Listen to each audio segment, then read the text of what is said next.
네, 뭐 4월 28일 날 뵙고 또 뵙습니다. 그래서 오늘은 이제 선도지구 지정 전략에 대해서 말씀을 드리겠습니다. 지난번 4월 28일 날 설명회 때는 이제 선도지구가 왜 필요한지, 그렇게 되면 우리에게 어떤 이익이 있는지에 대해서 설명을 드렸고요. 오늘은 조금 더 깊이 들어가서 우리가 어떻게 하면 선도지구로 지정을 받을 수 있는지에 대해서 말씀을 드리고자 합니다.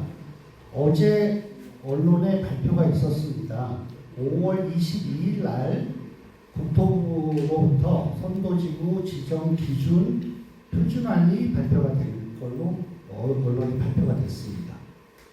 이제 실전 진짜 본 게임을 할 시간이 다가온 거죠. 그리고 약 한 달 정도 후에 6월 말쯤에 성남시 안이 나올 것 같습니다. 왜냐하면 그 국토부가 표준안을 마련을 하면요, 각 지자체별로 약간 그 입장이 틀리기 때문에 지자체별로 선도지구 지정 기준이 조금 가감 수정이 됩니다. 그래서 그게 아마 6월 말 정도에 발표를 할 것 같고요. 그러면 이제 여러분들은 7월 달부터 본동의서 진구에 들어가셔야 됩니다. 그래서 여지껏은 이제 우리가 그 몸풀기 한 거고요. 7월 달부터는 이제 본 게임에 들어가는 겁니다. 그래서 제가 여러분들하고 오늘 지정 전략에 대해서 좀 설명을 드릴 거고요. 여기는 지금 우리 풍선료 소유자분들만 오셨기 때문에 좀 허심탄회하게 얘기를 하고자 합니다. 저는 이제 한국부동산원이라는 데서 근무를 했었고요. 예전 이름은 한국감정원입니다. 그래서 원래 감정평가 전문 기관이었는데 최근에 이제 한국부동산원으로 이름이 바뀌었고요. 어떤 일을 하는 데냐면 부동산 가격 공시 전문 기관입니다. 6월 달쯤 되면 여러분들 그 재산세가 나올 텐데 그 재산세 과표를 산정하는 기관이라고 보시면 됩니다. 그리고 각종 이제 그 가격 지수라든가 동향 이런 걸 발표하는 그런 기관입니다. 그런데 한국부동산원이 또 도시및 주거환경 정비법에 따라서 그 정비사업 지원 기부라는 그 규정이 있습니다. 그래서 국토부의 어떤 정책을 도와주는 기관입니다. 그리고 역시 노후계도시특별법에서도 정비사업 지원 기부로 되어 있습니다. 그래서 제가 국토부의 어떤 업무를 하는 것을 많이 도와서 같이 해본 경험이 있기 때문에 역시 선도지구 옆에 공모하는 부분도 어떤 식으로 흘러갈지에 대해서 좀 나름대로 저희가 예측을 좀 할 수 있는 사람이기 때문에 그런 걸 여러분들한테 좀 도움을 드리고자 합니다. 그리고 제가 이제 여러 가지 경험 중에 여기 보시면 공사비 분쟁 조정 전문가가 되어 있습니다. 여러분들 요새 아시겠지만 공사비가 굉장히 많이 올라가고 있거든요. 그래서 공사비가 오르면 여러분들 분담금이 늘어나는 거잖아요. 그래서 제가 이제 이런 쪽에도 좀 활동을 하고 있습니다. 그리고 저희도 복정역에 있는 그 동서울대학교에서 학생들도 가르치고 있습니다. 제 소개는 요 정도 하고 이제 본격적인 설명을 들어가겠습니다. 네, 오늘 제가 설명드릴 거는 선도지구 지정을 위한 전략하고 소유자들 질문에 대한 답변을 설명드리는 순서로 진행을 하겠습니다. 그리고 여기 현장에 오신 분들이 질문을 하시면 또 답변을 해드리도록 하겠습니다. 네, 먼저 선도지구 지정을 위한 전략에 대해서 설명드리겠습니다. 제가 여러분들에게 이런 질문을 하겠습니다. 시공사는 갑인가 을인가? 뭐죠? 갑이요? 갑 같은 을이요? 정윤가 같으신데요? 이런 재미가 없는데요. 답을 먼저 말씀을 해주셔서 맞습니다.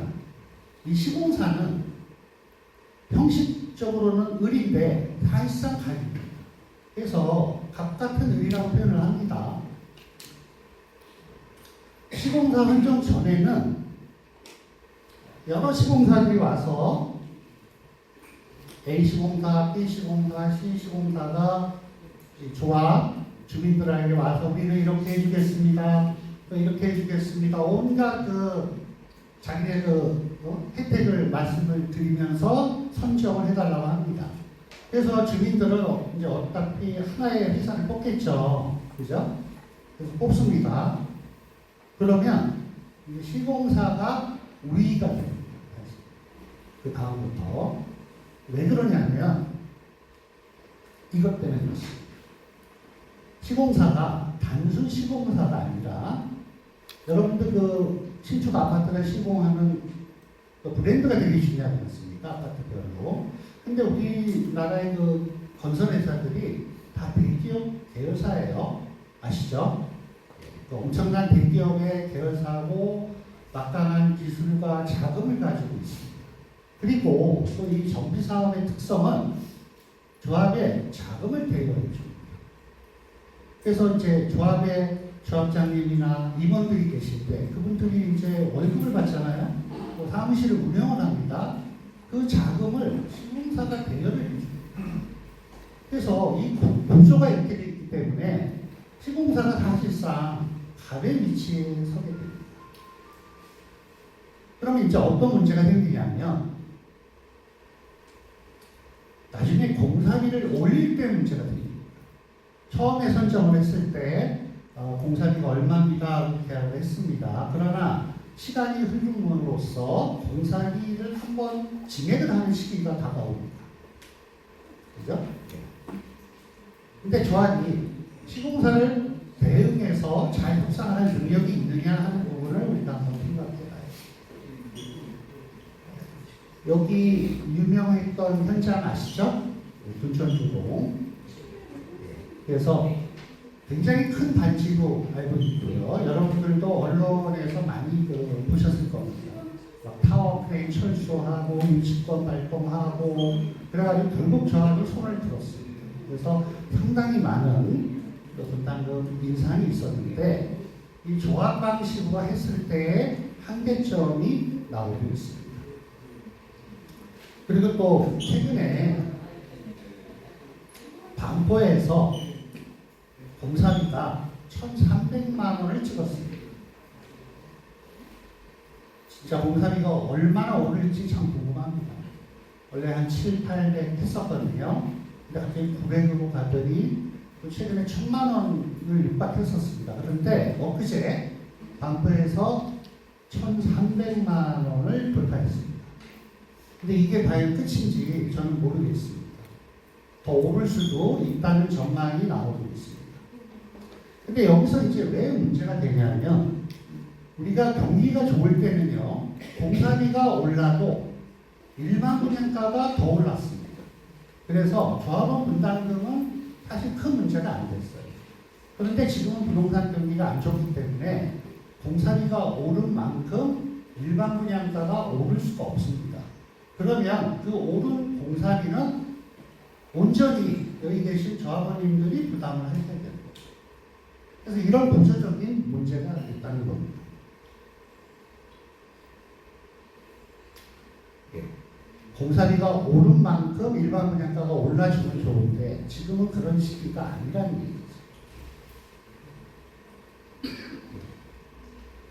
그래서 지금 최근에 나타나는 현상이 분담금은 좀 올려주고 또 사업을 빨리 하자는 측과 이 정도 올려줄 바에는 나는 재건축 못하겠다 하는 주민들이 이제 갈리게 됩니다. 그러다 보면 이제 조합이 분쟁의 소용돌이에 빠지게 되는 겁니다. 그래서 조합장을 해임하는 그런 문제가 발생하고 사업이 지연되게 되어 있습니다. 우리가 이제 사업성 검토를 하고 여러분들 분담금을 확실히 결정하는 건 나중에 사업 시행 계획 인가 이후에 가이처분 단계에서 결정이 됩니다만 일단 간단히 설명을 드리면 우리가 재건축을 하는 데 들어가는 모든 총 비용이 있습니다. 사업비.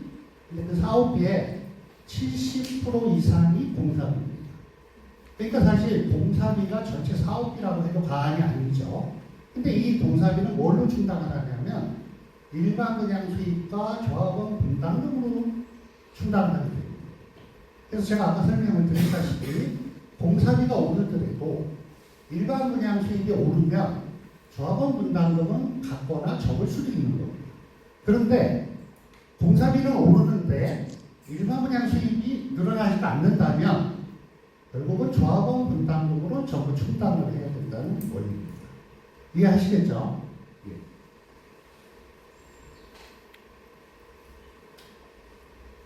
오너 리스크라는 게 있습니다. 우리가 어떤 회사나 이랬을 때 그 대표가 중요하잖아요. 그러니까 대표가 어떤 문제를 일으키면 그 회사의 주가도 떨어지고 그 회사의 신뢰도 떨어지고 문제가 생기는 것처럼 우리 조합장도 조합에도 조합장 리스크라는 게 있습니다. 여기 이제 재건축을 해서 앞장서시는 분들한테는 좀 떨끄러운 얘기일 수도 있지만 현실입니다. 우리가 좀 객관적으로 사업을 바라봐야 되니까 이런 조합장님들이 잘 하시면 사업이 잘 되겠지만 사실은 이분들이 전문성으로 좀 떨어지는 데다가 아까 말씀드린 그 대기업 계열사의 그 막강한 기술과 자금을 가진 시공사를 상대로 얼마큼 협상을 할 수 있겠느냐. 또 그분들의 또 여러 가지 문제는 없느냐. 그래서 여기 보시면 기사가 있죠. 그래서 조합을 뭐 해임하는 총회도 열고 있습니다. 이렇게 되면 사업이 지연되고 공사비는 더 늘어나게 됩니다. 최근에 여의도나 목동 재건축에서 신탁 방식을 많이 채택을 하고 있습니다.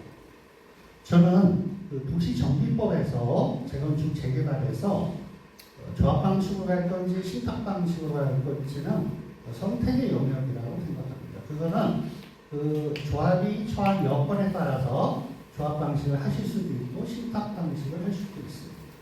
그런데 우리 노후계획도시 특별법에서는 조금 틀립니다. 왜냐하면 단일 재건축 단지가 아니고 여러 개 단지가 모여서 재건축을 하잖아요. 그럼 굉장히 이해관계가 충돌합니다. 단지별로. 기존의 재건축 단지에서도 단일 단지에서도 소형 평수와 큰 평수, 아파트 소유자와 상가 소유자 간의 갈등으로 사업이 장기간 지연되는 경우가 있습니다. 제가 지난번에 음마아파트 예를 들었지 않습니까? 음마아파트가 단일 조합이잖아요. 단일 아파트인데 10년 동안 추진위원회가 있었어요. 조합을 못 가고. 왜 그러냐면 거기 상가분들이 재건축을 반대했기 때문에 10년간 추진위원회로 하다가 얼마 전에 이제 조합이 설립했죠. 그런데 또 총회의 어떤 문제 때문에 지금 또 약간 곤란에 처해져 있습니다. 이처럼 단일 단지로 재건축을 하더라도 이렇게 장기간 표기할 수 있는데 우리 같은 경우는 지금 풍림, 성경, 유성 세 개 단지가 합치는 거 아니겠습니까? 그렇다면 나중에 사업이 본격화되면 그런 문제들이 본격적으로 불거져 나옵니다. 그래서 여의도나 목동에서도 이런 신탁 방식을 많이 채택을 하고 있고요. 노후계획도시법에서는 좀 더 신탁 방식을 채택해야 되지 않느냐는 게 제 개인적인 생각입니다. 여러분이 이제 조합 방식과 신탁 방식을 선택해야 되는데요. 신탁 방식으로 가면 이 신탁사가 이 주민들과 같이 시공사랑 이런 대등한 관계를 형성할 수 있을 걸로 보여집니다. 신탁사가 시공사를 통제할 수 있기 때문에 공사비가 절감되고 또 신속한 의사결정으로 사업비가 단축되고 정물성으로 오류를 방지한다면 조합 방식의 여러 가지 문제점이 해소됨으로써 여러분들의 재건축이 좀 더 원활하지 않겠냐 이런 생각을 해보고요. 또 이 노후도시계획특별법에 따른 선도직을 위해서는 지금 우리가 선도직으로 해서 대학 공모도 필요하고요. 이 정비계획서를 작성을 해야 됩니다. 이 정비계획서를 왜 작성을 하냐면 여러분들 통합재건축을 하면 안전진단을 면제를 해주지만 그냥 면제를 해주는 건 아니에요. 어떤 공공의 기여가 있어야 돼요. 공공의 기여는 뭐 땅을 일부 내놓는다든가 임대아파트를 내놓는다든가 생활의 시설을 설치해서 내놓는다든가 또는 현금으로 내놓는다든가 여러 가지 다양한 공공의 기여를 했을 때 통합재건축이 되는 거고 안전진단이 면제가 되는 겁니다. 그런데 그런 구체적인 계획 자체를 이 정비계획서에 담아서 선도지구 신청할 때 제출을 해야만 되는 것입니다.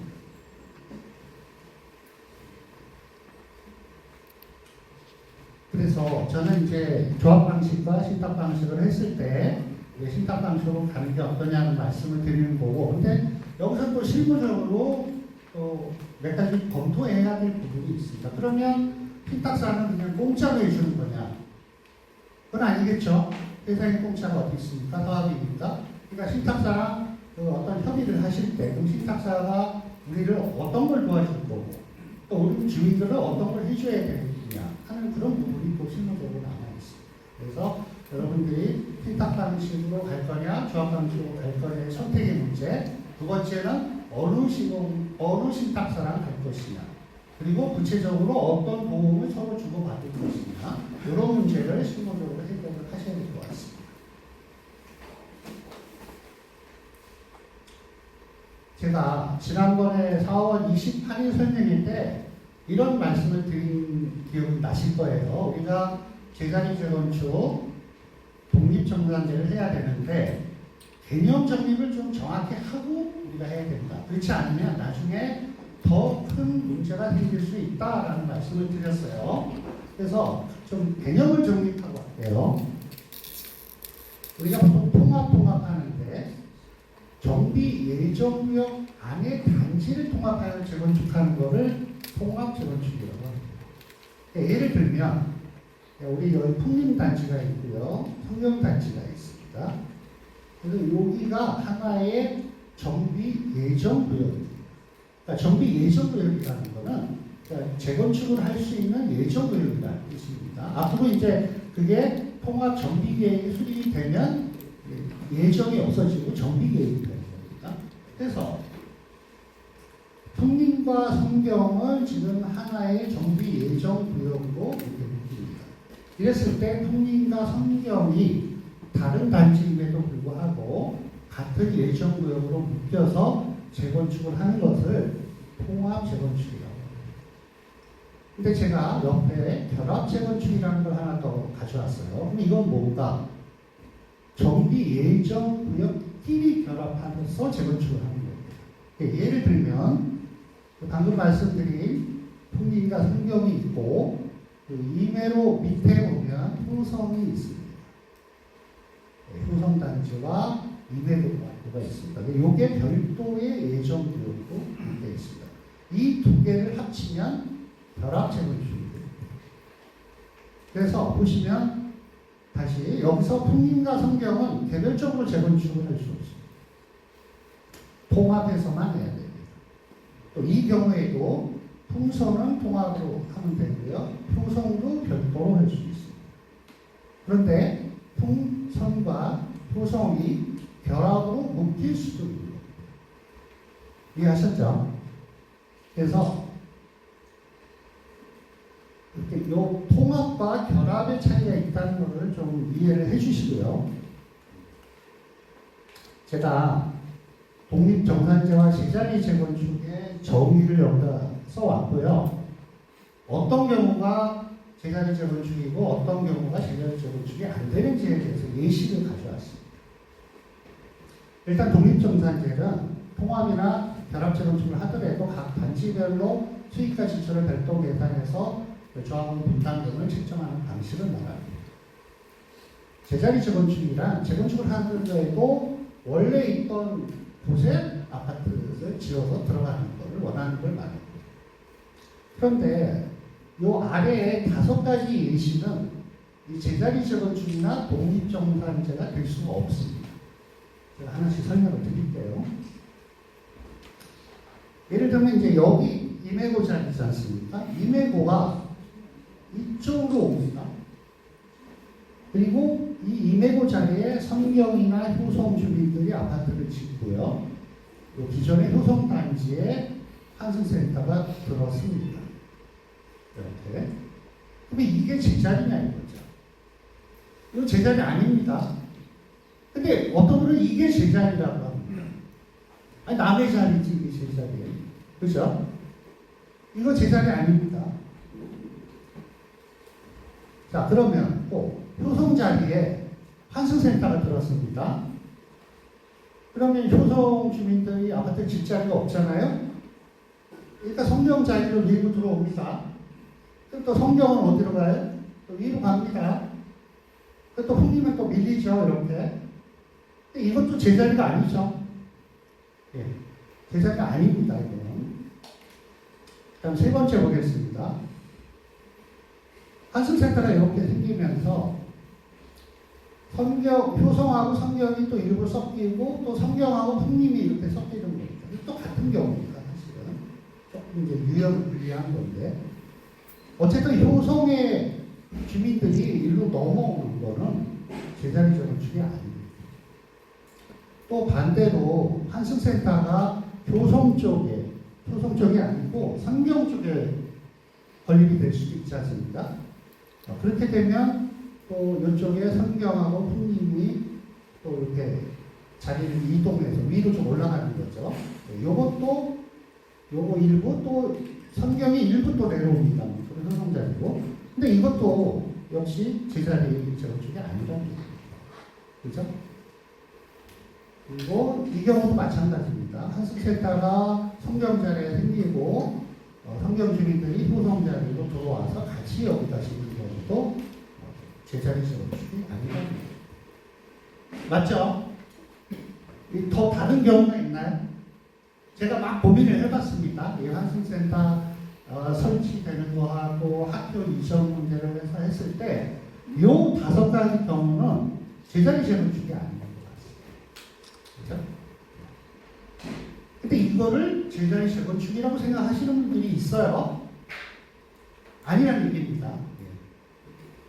그러면 이제 어떤 게 제자리 재건축이 되는지 한번 제가 또 예시를 들어왔습니다. A안, B안, C안, D안 이렇게 좀 4가지로 좀 또 제가 안을 만들어 봤어요. A안은 뭐 가장 단순한 안입니다. 기존의 풍림, 성경, 효성이 그냥 제자리에 재건축하는 겁니다. 그러니까 한승센터가 없는 거예요. 한승센터가 없으면 그냥 아주 간단합니다. 그냥 제자리에 재건축하면 되는 거죠. 여기 풍성이 하나의 정부 예정구역이니까 여기 지음되고 효성이 별도의 예정구역이니까 여기가 재건축하면 됩니다. 이게 뭐 가장 이해하기 쉬운 제자리 재건축 독립정착의 방식이라고 할 수 있습니다. 요 B안은 뭐냐면 요 임해고등학교가 외부로 이전하는 경우입니다. 뭐 어디로 가는지 제가 잘 모르겠고 하여간 고등학교가 외부로 이전을 하면 요 자리에 한승센터가 들어서는 경우입니다. 근데 이것도 사실은 기존의 효성이 여기다 아파트를 질 수 있기 때문에 이것도 제자리 재건축이라고 할 수가 있습니다. 그다음 C안은 한승센터가 여기 설립이 되고요. 임해고가 이전하면서 효성 주민들이 임해고 자리를 내려옵니다. 이것도 완전한 제자리는 아닌데 정비 예정구역 안에서 이동을 하니까 효성 주민들이 이렇게 원하시면 이것도 제자리 재건축으로 볼 수 있을 것 같습니다. 그리고 이제 D안은 약간 다른 개념입니다. 한승 주차장하고 한승 센터랑 약간 개념이 틀린데요. 한승 센터가 아니고 그냥 한승 주차장을 이렇게 쭉 지하에 만들어서 이렇게 골고루 풍림, 환경, 효성이 골고루 땅을 좀 내놓아서 지하에 한승 주차장을 만들어서 하는 방법입니다. 이것도 제자리 재건축의 유형이라고 볼 수 있을 것 같습니다. 그리고 이 경우를 제가 한번 자세히 설명을 좀 드려볼게요. 처음에 A안은 전형적인 제자리 재건축과 독립정당입니다. 한승센터가 없기 때문에 그냥 하면 됩니다. 여기다가 지어서. 그래서 정비 예정구역별로 건축 설계를 하고 단지별로 최근적 자리로 이동합니다. 다만 다른 정비 예정구역을 넘나들 수는 없습니다. 풍림이나 환경이 효성으로 올 수 없고 효성이 풍림이나 환경으로 갈 수 없습니다. 그래서 각각 예정구역에서 수익과 지출을 분리 산출하고 분담금을 산정하면 됩니다. 가장 이해하기 쉬운 경우입니다. 그러니까 환승센터가 건립이 안 되고 그냥 재건축을 하면 이런 형태의 경우가 나오게 되겠습니다. B안은 2매고가 외부로 이전을 하고요. 그 자리에 환승센터가 건립이 되고 나머지 재건축을 하는 경우였습니다. 우리가 환승센터에 대해서 좀 알아보면요. 2매고가 외부 이전하고 그 자리에 환승센터를 건립을 하는 경우에 이 환승센터는 시에서 30%, 또 국가에서 70%의 비용으로 환승센터를 건립한다고 합니다. 이럴 경우에는 2매고 이전과 관련된 것은 성남시, 교육부, 국토부, 경기도의 협의로 추진이 되므로 효성 주민들하고는 좀 무관합니다. 물론 여기 환승센터가 설립이 되겠지만 효성 주민들이 땅을 내놓는 건 아니기 때문에 이거는 제자리 재건축이라고 볼 수가 있습니다. 그래서 아까 A안하고 비슷한 경우가 되겠습니다. C안이 좀 복잡한 안인데요. C안은 2매고가 이전을 하고요. 그 자리에 효성 아파트 부지에 효성 주민들이 그 2매고 자리에 아파트를 짓고 환승센터가 효성 자리에 들어오는 경우. 근데 이 경우에 시하고 국가가 70%로 그 돈을 들여서 환승센터를 건립하기 때문에 지상에 아파트를 건립할 수가 없습니다. 환승센터는. 그래서 이 경우 2매고가 이전하고 2매고 자리에 아파트를 신축하는 이런 케이스입니다. 근데 여기서 문제는 뭐냐면 이것도 이제 제자리 재건축이라고 볼 수는 있는데 문제는 토성 주민들이 일로 내려오니까 2매고 이전에 따른 비용 어디론가 가면 새로운 땅이 있어야 되고 또 지어야 되지 않습니까? 그 다음에 기존 학교를 또 철거해야 될 거 아니겠습니까? 이 비용은 효성이 부담을 하셔야 되는 거죠. 효성이 이쪽으로 옮겨오는 겁니다. 요게 C안이라고 말씀드릴 수 있겠습니다. D안은 환승 주차장 개념인데요. 부지 지하에 환승 주차장을 건립하는 거고, 그래서 이거를 나중에 시에 기부 체납을 하는 거죠. 그리고 부분지상권을 설정합니다. 부분지상권. 단, 지상에 아파트를 건립할 수 있는 경우입니다. 그러니까 땅이 있으면 지하에 환승 주차장을 만들어서 지하 공간과 그 주차장은 저희가 공사를 해서 시에 주는 거고요. 다만 지상은 주민들이 사용을 하는 겁니다. 그래서 부분지상권이라는 걸 설정을 하는 방안입니다. 그러면 이거는 지상에 아파트를 건립할 수 있기 때문에 A안하고 비슷하게 됩니다. 다만 지하에 땅이 일부 줄겠죠, 사실은. 예, 그럼 지하 주차장을 건립할 수 있는 땅이 좀 줄겠죠. 그러나 이걸로 이제 저희가 기부 체납을 대체할 수 있다면 어차피 통합 재건축을 하면 여러 가지 공공기여를 해야 된다고 말씀드렸지 않습니까? 그래서 이거를 공공기여로 제한할 수도 있지 않느냐 해서 이런 경우에 이 공공을 기여하는 거를 이렇게 계산을 할 수가 있습니다. 단지별로, 구역별로. 그래서 이것도 독립정산제가 가능하고 제자리 재건축의 일종이라고 이렇게 말씀드릴 수 있겠습니다. 이해하시겠죠? 뭐 다른 경우가 또 있나요? 있으시면 한번 얘기를 좀 해보세요. 그래서 저희가 이 독립정산제 제자리 재건축은 다른 단지랑 좀 틀립니다. 풍선은. 그러니까 환승센터가 안 오면 아무 문제가 없어요. 그냥 하는데. 그러니까 환승센터가 오고 또 2매고 이전 부지 이런 경우의 수에 따라서 굉장히 다양한 경우가 나오기 때문에 그거에 따른 경우의 수가 지금 여러 개 나왔지 않습니까? 그러니까 그거에 대해서 정확히 개념 정립을 하셔야 되는 거예요. 우리가 흔히 이제 동상이몽이라고 하지 않습니까?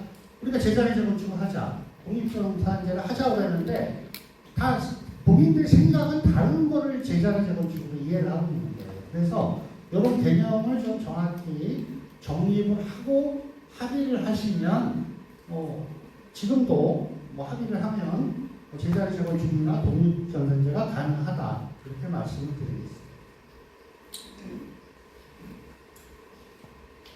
네, 지난번에 토지 소유자 기본적 의견도 문제가 이제 대두가 됐습니다. 그때 얘기로는 형님이 소유자가 많으니까 행정이나 효정은 항상 쫓아만 가야 되지 않느냐. 그러면 통합을 하더라도 좀 불리하지 않냐 이런 말씀을 하셔서 제가 나름대로 방안을 마련을 해서 그때 한번 말씀을 드렸습니다만은 이거는 이제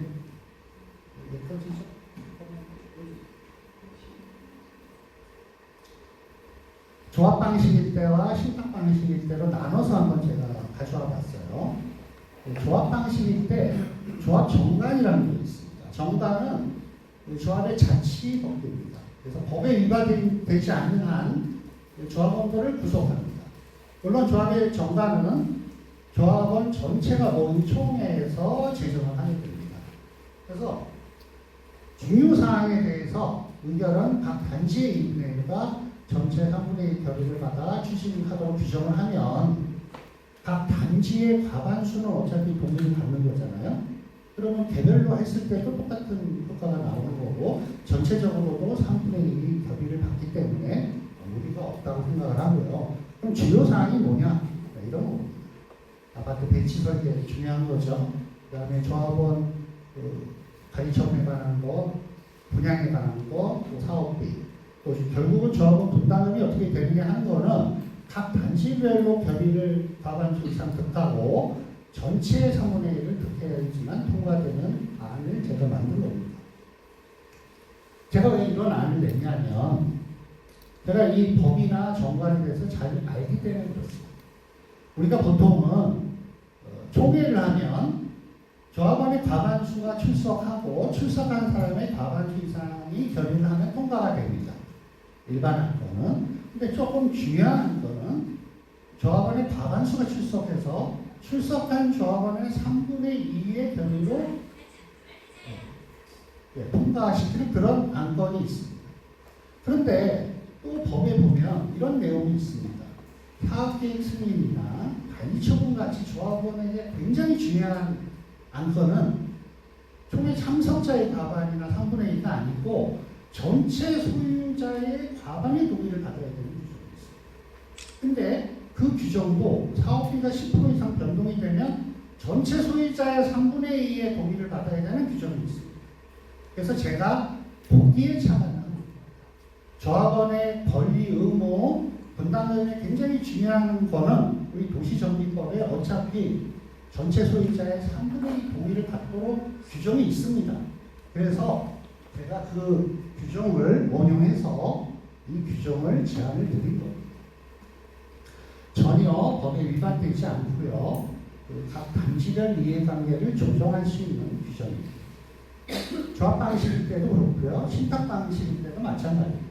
신탁 방식으로 할 경우에는 이 조합 정원과 비슷한 시행 규정이라는 걸 만들어서 운영을 합니다.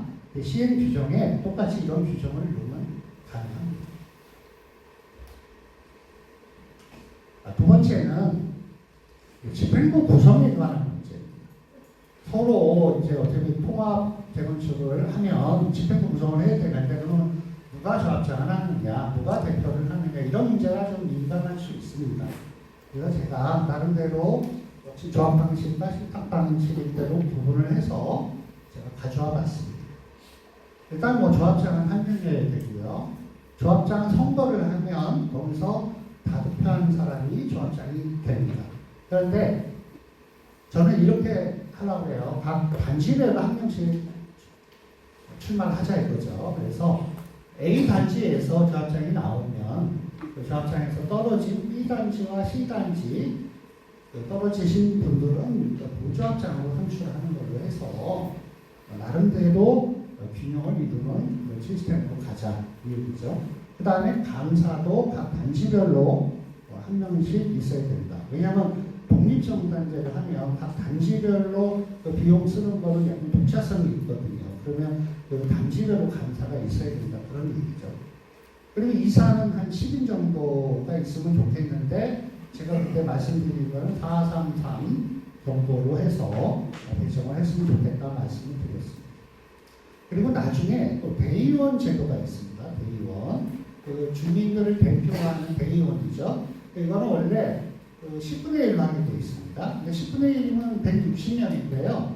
10분의 1 범위인데 100명 이내로 원래 하게 되어 있습니다. 그래서 원래 100명을 해야 되는데 제가 왜 120이라고 말씀을 드렸냐면 이 대의원들이 결혼이 생기는 경우가 많습니다. 그래서 한 20% 정도 더 많이 뽑아놓으면 결혼이 생기더라도 100명을 유지할 수 있기 때문에 한 120명 정도를 뽑는 게 좋지 않겠나.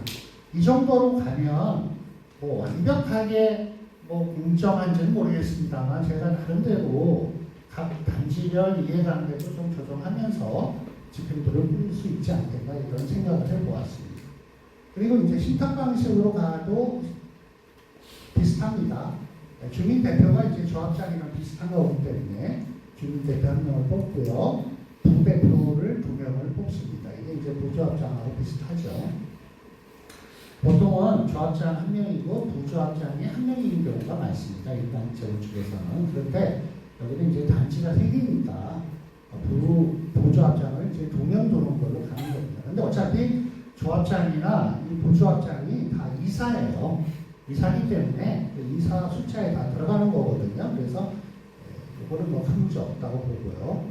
정비사업위원회는 이제 신탁 방식으로 갈 때는 정비사업위원회가 주민들을 대표하는데요. 조합 방식처럼 이사회나 대의원이 없습니다. 그래서 숫자가 좀 많습니다. 25인 정도로 되어 있습니다. 그 규정에 보면 5인 이상 25인 이하로 구성을 하게 되어 있는데요. 제 생각에는 한 25인 정도로 구성을 해서 통일성과 소송이 적절하게 배분을 하면 되지 않겠나 이렇게 생각을 해보았습니다. 이거는 이제 제가 나름대로 전문가로서 여러분들에게 제안을 드리는 사안이고요. 구체적인 결정하시는 거는 주민 대표들께서 협의를 하셔가지고 결정을 하시면 될 것 같습니다. 효성준비위원회에서 통합준비위원회에서 보면 합의서가 최근에 왔다고 해요. 그래서 아마 양쪽의 대표분들끼리 지금 막 협의를 하고 계신 것 같습니다. 그래서 제가 조금 합의서를 봤는데요. 빨간불로 되어 있는 부분이 조금 검토를 더 해봐야 될 부분인 것 같아서 제가 설명을 좀 드릴게요. 합의서 1조에 보면 1항에 해당 사업 부지 내에 각각 분양한다.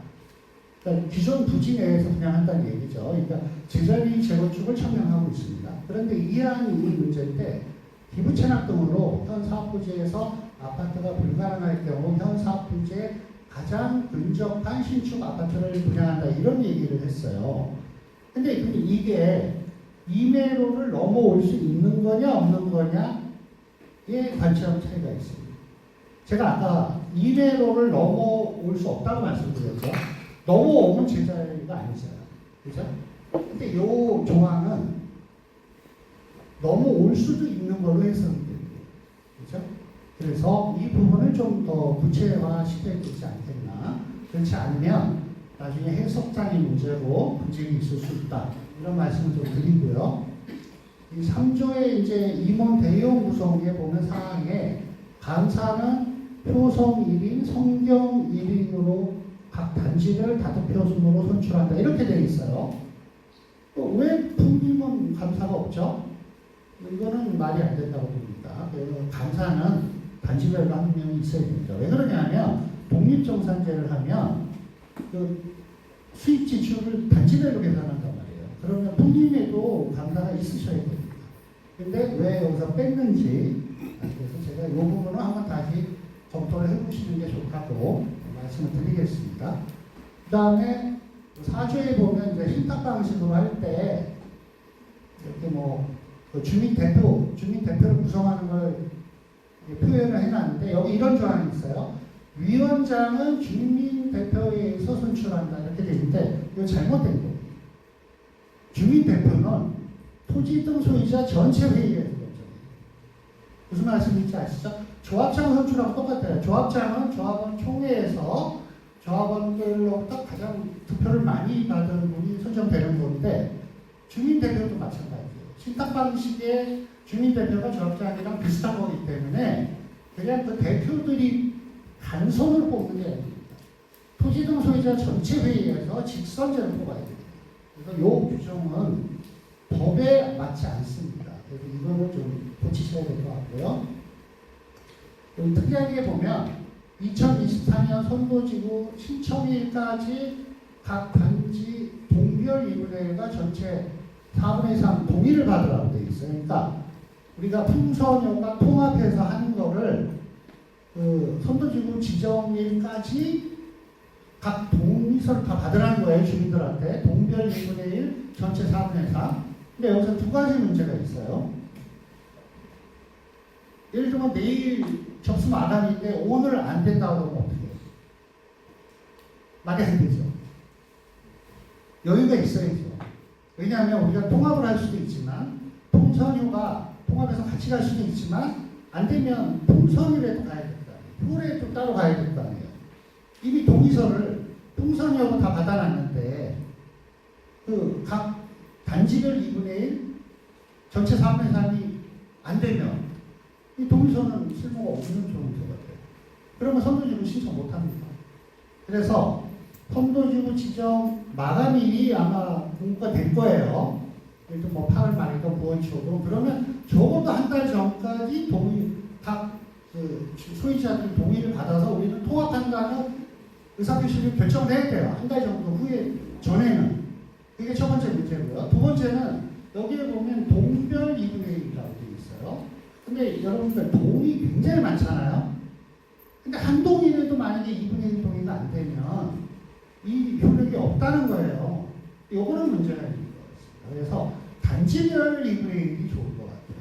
성림단지 전체 2분의 1, 성경의 전체 2분의 1, 요선 전체 2분의 1을 받고 합친 전체 3분의 2 동의를 받으면 이게 그리고 우리가 공식적으로 통합이 되는 걸로 하는 게 좋을 것 같습니다. 그래서 약간 여러분들이 실무적으로 좀 고려해야 될 사항을 제가 전문가로서 제안을 드립니다. 이런 부분을 좀 잘 협의를 하셔가지고 이 통합 합의서가 이루어졌으면 좋겠습니다.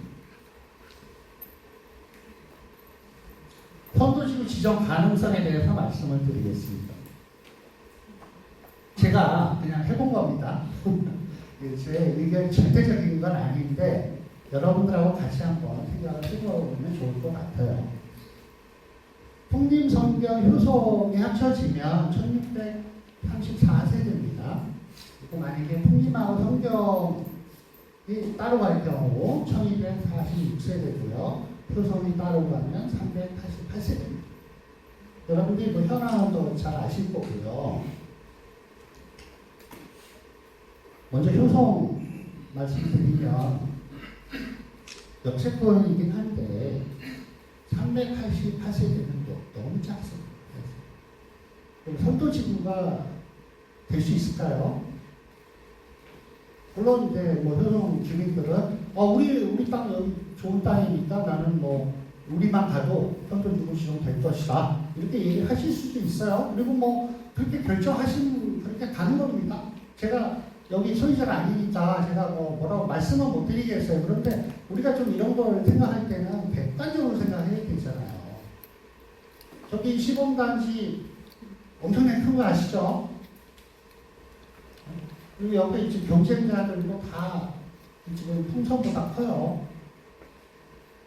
그런데 우리가 이렇게 쪼개져가지고 효성 300세대 규모가 과연 독자적으로 선도지구가 지금 되겠냐 할 때 저는 조금 회의적입니다. 네가 뭔데 그렇게 얘기하냐 그러면 저는 할 말은 없습니다. 그래도 여러 가지 객관적으로 봤을 때 선도지구라는 게 국책사업이잖아요. 국책사업이 선정되면 행정적, 재정적 지원을 받습니다. 그런데 이렇게 지나치게 조그만 거를 선도지구로 지정하겠냐 이런 생각을 해볼 수 있어요. 그러면 이제 풍림성경만 갔을 때 어떻게 되느냐. 일단 1000세대는 넘습니다. 1000세대는 넘기 때문에 뭐 가능성이 없다고 할 수는 없습니다. 가능성이 있을 것 같습니다. 근데 문제는 이거예요. 동의율. 지금 어떤 얘기가 나오냐면 이런 얘기가 나옵니다. 1000세대에 50% 동의하고 2000세대에 50% 동의를 받은 거를 같은 점수를 줄 수 있느냐? 왜냐하면 1000세대에 50%면 500명 동의를 받은 거잖아요. 근데 2000세대에 50%면 1000세대에 동의 받은 거잖아요. 예를 들면 시범단지 지금 2개 단지 합쳐졌어요. 4200세대인데 50%면 2100세대 동의서를 받은 거예요. 그러면 똑같이 50% 받았다고 해서 그거를 똑같은 점수를 주겠느냐? 지금 아니란 얘기예요. 큰 단지에 가점을 주는 방안이 검토되고 있습니다. 그러니까 무슨 얘기냐면 단지가 크면 그 동의율에 가점이 붙을 가능성이 있다는 얘기예요. 반대로 단지가 적으면 동의율이 높더라도 감점이 될 수 있습니다. 뭐 가점 방식으로 가든 감점 방식으로 갈지는 모르겠습니다만 어쨌든 똑같은 동의율이면 1000세대 동의율보다 2000세대나 3000세대의 동의율이 더 점수가 높게 받을 가능성이 있습니다. 그래서 이왕이면 같이 합쳐서 하는 게 좋지 않겠습니까? 1200세대보다는 1600세대가 더 크니까요. 그리고 이거는 이제 두 개의 정비구역이 합치는 거잖아요. 그러면 상징적 의미도 있을 것 같아요. 효성하고 상경이 다른 단지인데 통합으로 재건축도 하고 또 다른 정비 예정구역인 효성하고도 뭉쳐서 우리가 재건축을 한다. 이게 사실은 노후계획도시법의 원래 기본 원리거든요. 다른 단지들이 합쳐서 규모를 키워서 재건축하는 게 이 노후계획도시법의 기본 원리입니다. 원리. 이게 도시정비법하고는 틀려요. 그래서 통합재건축을 하면 안전인단도 면제해주고 여러 가지 혜택을 주는 겁니다. 그죠? 용적률도 더 주지 않습니까? 우리가 도시정비법으로 하면 300%를 넘을 수가 없어요. 근데 지금 노후계획도시법은 300%를 넘어서 더 주겠다는 얘기 아니겠습니까? 엊그제 3번에서는 기준 용적률을 345%로 정했습니다. 기준 용적률은. 허용 용적률은 더 높일 겁니다. 그럼 이제 우리도 그 선 어디선가 결정이 되지 않겠나 생각을 합니다. 뭐 구체적인 거는 아마 6월 달쯤에 정비 예정 구역별 건폐 용적률 높이 뭐 이런 밀도에 대해서 지금 기본 계획을 하고 있는데 성남시에서 아마 오픈을 어느 정도 할 것 같아요. 왜냐하면 그게 오픈이 돼야 우리가 선도지구에 대한 계획을 수립할 수가 있기 때문에 그렇습니다. 그래서 하여간 우리가 오늘 모의 목적도 선도지구가 되느냐 마느냐 이런 문제를 지금 얘기하는 거잖아요. 그래서 제가 볼 때 풍림성경 효성이 주민 대표님께서 잘 협의를 하셔가지고 통합을 하면 가능성은 더 높아진다. 이런 얘기죠. 그런데 제가 항상 아쉬운 거는 그것도 소유자의 뜻이니까 따로 갈 수도 있죠. 그건 어쩔 수는 없습니다. 합의가 안 되면 풍선만이라도 가야 되고 효가 또 따로 가야 되겠죠. 그러나 아직 시간이 있거든요. 아직은. 그러니까 지금 예정으로는 6월 달까지는 시간이 조금 있어요. 6월까지는. 왜냐하면 지금 아마 6월 말쯤에 성남시의 그 표준안이 성남시 안이 나오고 아마 7월부터 공모 신청을 할 수 있게끔 될 거예요. 한 2달 정도 줄 것 같습니다. 7월, 8월, 9월 초까지. 그러면 어떤 통합에 대한 논의는 6월 한 중순까지는 마쳐야 되지 않겠는가. 그래야 여러분들이 동의서 작업이 들어갈 수 있기 때문에 그렇습니다. 그래서 아무쪼록 주민들이 잘 협의하셔가지고 이런 부분 결정하셨으면 좋겠고요. 제가 여기 설명회를 오는데 전화를 한 통화 받았습니다. 누구냐면 저쪽 우리 아름마을 위쪽 단지들이 또 있죠. 1, 2, 3, 4단지. 근데 그쪽 주민들이 갑자기 전에 선도지구에 대해서 관심이 없었는데 지금 막 혼수 막 붙이고 동서를 걷는다고 합니다. 지금. 그래서 동서를 막 걷어서 그분들이 하는 얘기는 1, 2, 3, 4단지하고 5, 6, 7단지가 크게 합치자. 저기 시범단지 뭐냐 규모를 좀 키우자. 뭐 이런 얘기를 하더라고요. 그래서 그쪽 단지 1, 2, 3, 4단지가 한 2,300, 400 정도 되는 것 같아요. 그러니까 우리가 합치면 우리도 꽤 큰 단지가 되죠. 한 4,000세대 정도 되니까 아마 시범단지랑 비슷한 규모가 됩니다. 그러면 단지가 크면 좋은 거는 아마 그 선도지구 지정되는데 아까 그 단지가 크면 같은 동일에도 가점을 받을 수 있다고 했잖아요. 그런 측면. 그리고 또 현실적으로 단지가 크면 나중에 그 시공사 공사비 협상을 할 때, 시공사를 뽑을 때 규모의 이익이 발생합니다. 1000세대랑 2000세대랑 5000세대랑 공사비 당산 다운이 됩니다. 그런 측면에서는 한번 고려를 해볼 수 있지 않겠나 이런 생각이 드는데 문제는 있습니다. 문제는 왜냐하면 풍선이론은 지금 상당 기간 앞서가고 있어요. 동의서도 많이 받았고 사전 동의도 많이 했고 또 이런 토론회도 하고 있고 또 협상을 하기 위해서 많이 신청을 했잖아요. 신청이 많이 나갔습니다. 근데 저 1, 2, 3, 4단지는 동의서를 안 받고 시작한 말이에요. 과연 같이 보조를 맞출 수 있겠느냐는 문제가 있어요. 그래서 이제 만약에 저쪽 1, 2, 3, 4단지가 갑자기 막 붐이 일어가지고 동의율이 막 50%, 60%막 올라왔다 하면 한번 그분들하고 통합하는 것도 한번 진지하게 검토를 해보시면 좋겠습니다.